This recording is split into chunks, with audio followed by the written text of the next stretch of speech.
पूर्व वीडियो रे आमे आम राज्यर प्राकृतिक संपदर श्रेणी विभागर किछि विषय को पढ़िथिले।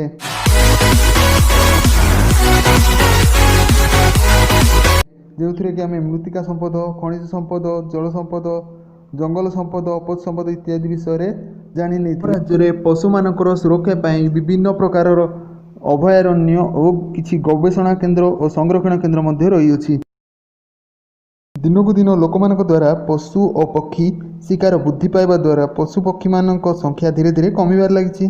फल परिवेश आमर नष्ट होउछि। सेतिपई सरकार पशु पक्षी शिकार निषेध करछन्ति और बनर पशु पक्षी शिकार करिबा किंबा सेमानकु जदि निज घरे आनी आश्रय दिया जाए ताहले सेमानकु विभिन्न प्रकारर जोरिमाना और दंड देबार सरकार व्यवस्था करछन्ति। जंगल संपद परे आस आमे जानि नेबा एबे खनिज संपद। माटी तळु मिलुथिबा संपद को आमे मुख्यतः कोन कहिथाउ ना खनिज संपद बोली कहिथाउ। आम राज्यर विभिन्न अंचल रे माटी तळे बहु परिमाण रे लुहा पत्थर, क्रोमाइट, बक्साइट, मैंगानीज, कोयला, अभ्र, चूनपत्थर आदि रही। मन रख लुहा, एल्युमिनियम, तंबा, सुना इत्यादि धातु सीधा सड़क माटी तळु बाहर न थाए। इथिरे अनेक अदरकारी जिनिस सबू मिसी रही थाए। सेही अदरकारी जिनिस को विभिन्न उपाय बाहर कर दिया जाए। सेतिरे विभिन्न सामग्री तैयारी करा जाए और बिक्री कर जाए और अर्थ उपार्जन करा जाए। तेणु खनिज संपद आम पई गोटे मूल्यवान संपद। आम राज्य में विभिन्न प्रकार खनिज पदार्थ विभिन्न स्थान में मिले।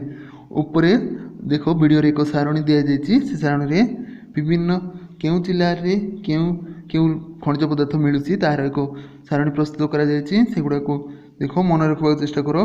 खनिज पदार्थ एक सीमित संपद। तेणु एहाकु जोगी रखी आवश्यक अनुसार खनिरु काढ़ा उचित। नहेले दिन आसब जो आम राज्य खनिज संपद शून्य हो। खनिज संपद पर आस आबे जानिबा मानव संपद संपर्क में।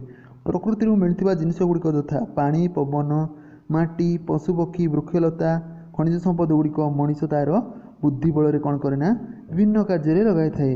या द्वारा देशर और राज्यर मध्य उन्नति साधित हुए।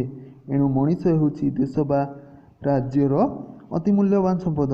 मनीष सुस्थ सबल रही कार्य करने कौन करे शक्ति आवश्यक करे। यही शक्ति पाइबा उत्तम खाद्य, उपयुक्त परिवेश और शिक्षा एकांत आवश्यक। तेणु मानव संपद एक मूल्यवान संपद।